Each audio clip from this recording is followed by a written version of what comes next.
Genuine masculinity is not out here to hurt people. It's absolutely the opposite. It's out here to protect. And when bad things happen, they call traditionally masculine men. If you need a firefighter, you need a masculine man. When you call the police because of the problem you have, you want masculine men. And as soon as a woman or a man is in trouble, when you look for backup, you look for masculine men. And masculine men have a duty to provide and protect those they care about. We have a duty to do things we don't feel like doing because we know we're supposed to do them. And that's why we stayed in the Titanic and died. Those were masculine men. The good thing about how I made a career was I was patient. So I would say to anybody still today, if you're going to be good at something, it does take a while. Just enjoy the getting there. You're going to get fed up, you're going to get disheartened, and people are going to tell you you're useless. Had all that. But what I can say, after about 15 or 20 years, I learned how to do something well. And I enjoyed that getting there as much as being there. Fear is my friend. I love fear. Fear allows me to reach my highest potential. The fear of failing is an illusion. Yeah. Fear is an illusion, but we have to have desire. We have to have something that pushes us. Fear pushes us. We don't understand that living prepares us for death. Our life, it prepares us for death. You know, even if we die young, it prepares us. So just the fact that we're losing guys like Kobe lose. We just moving people in our family. There's people dying. It's around us all every day, so we prepare for it. We understand it, but we avoid it. If you have an idea that you genuinely think is good, don't let some idiot talk you out of it.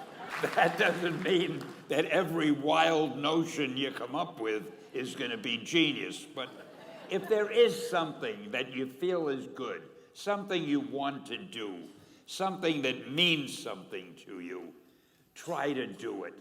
Because I think you can only do your best work if you're doing what you want to do, and if you're doing it the way you think it should be done, and if you can take pride in it after you've done it, no matter what it is, if you can look at it and say, I did that, and I think it's pretty damn good. That's a great feeling. So don't let idiots talk you out of something that you think is good.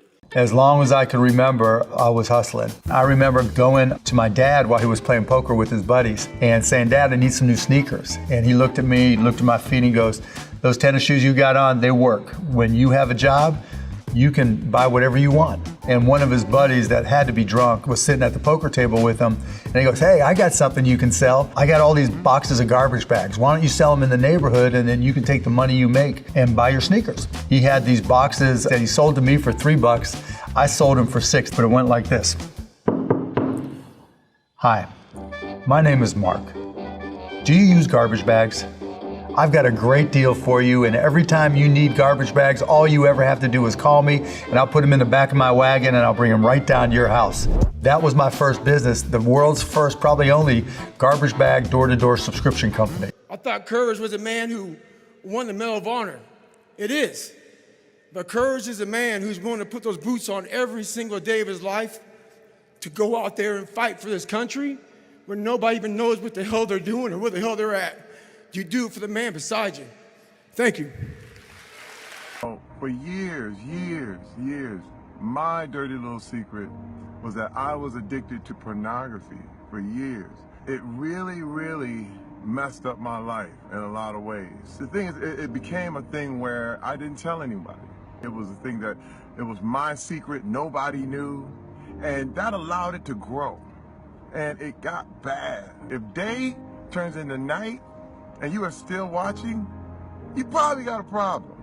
And that was me. It affected everything. I didn't tell my wife, didn't tell my friends, nobody knew. But the internet allowed that little secret to just stay and grow. And it was something that, you know, my wife was literally like, I don't know you anymore. I'm out of here. And that changed me. I had to change because I realized, this thing is a major problem. I literally had to go to rehab for it. The road to success is through commitment and through the strength to drive through that commitment when it gets hard. And it is going to get hard, and you're going to want to quit sometimes, but it'll be colored by who you are and more who you want to be. I definitely found that wanting to be an actor stems from wanting to be somebody. and wanting to say something to people.